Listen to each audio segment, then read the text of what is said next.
सुख दुख, उन्नति अवनति, शांति अशांति, सकारात्मक या नकारात्मक विचार वो ऊर्जाएं हैं जो हमारे विचारों से उत्पन्न होती हैं।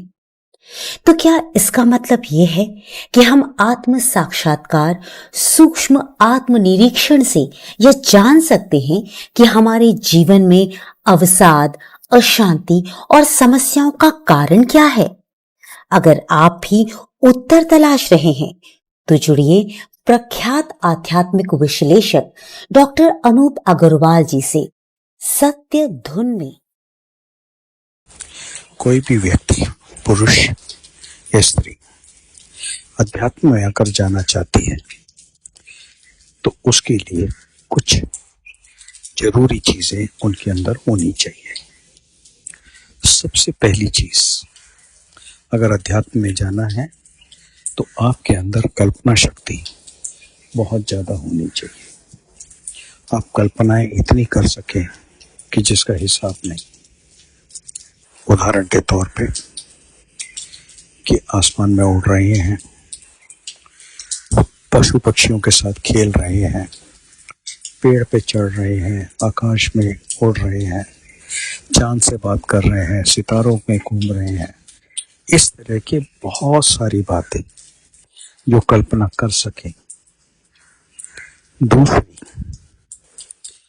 उस कल्पनाओं को एक कहानी का स्वरूप दे सके। अगर किसी ने कहा कि कहानी सुनाइए, तो कल्पना के अंदर नई नई कहानियां आनी चाहिए। और जब नई नई कहानियां आपके अंदर आएंगी तो उन कल्पनाओं को ही लेकर आएंगी।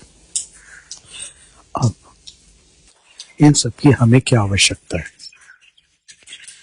जैसे भी हम कल्पना करते हैं, जब भी हम कल्पना करते हैं तो हमारी सोच उस चीज पे फोकस हो जाती है और कल्पनाओं को हम देखने लग जाते हैं।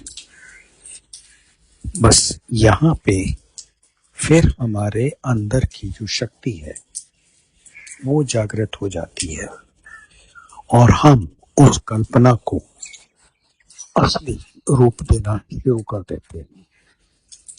ये एक दिन में संभव नहीं है।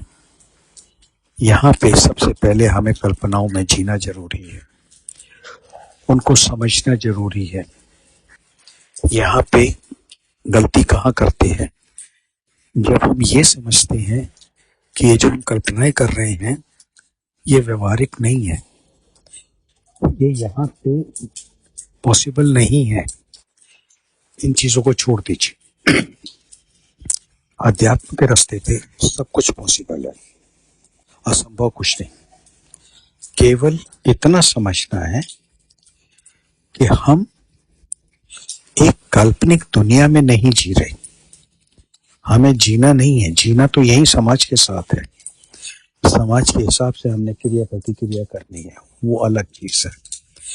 लेकिन अध्यात्म की प्रैक्टिस करने के लिए हमें कल्पनाओं को क्रिएट करना होगा। जितना हम नई नई कल्पनाओं को देख सकते हैं और फिर उसके हिसाब से हम अपने आप को जीने का प्रयत्न करते हैं। अब इसको एक उदाहरण से समझते हैं। हमने कल्पना करी कि हम पक्षियों की तरह उड़ रहे हैं। अब आंख बंद करी और हम उसमें उड़ना शुरू कर दिया। अब धीरे धीरे क्या होगा? आप कल्पना की जगह वास्तविक के अंदर शरीर यही रहेगा, लेकिन आप उड़ रहे होंगे। और अगर बहुत ज्यादा आपने प्रैक्टिस कर ली तो हो सकता है सशरीर भी आप उठ जाएं। ये तो एक बहुत छोटी सी बात है। आप कल्पना से किसी भी जगह पे आप जा सकते हैं, चांद सितारों से बातें कर सकते हैं, लेकिन कितना फोकस से आप बात कर रहे हैं वो महत्वपूर्ण है। यहाँ पे आपको अपने इस जो प्रैक्टिकल वर्ल्ड है इससे बाहर निकलना होगा। और जब हम इससे बाहर निकलते हैं तो हम उस काल्पनिक दुनिया में पहुंचते हैं। वहां पे कुछ भी असंभव नहीं है। सब चीज संभव है। उसमें कोई चीज ऐसी नहीं है जो हमने ना देखी हो।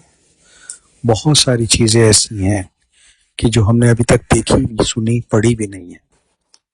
उनके अंदर जीते जीते आपके अंदर का गुरु वो जागृत हो जाते हैं और फिर वही आपको राह दिखाते हैं और धीरे धीरे आप एक नए जीवन की तरफ अग्रसर हो जाते हैं। वहां पे आपको अपने अंदर बदलाव महसूस होगा, दूसरों को बदलाव महसूस होगा, आपका व्यवहार अंतर आ जाएगा, लेकिन आपको कोई फर्क नहीं पड़ेगा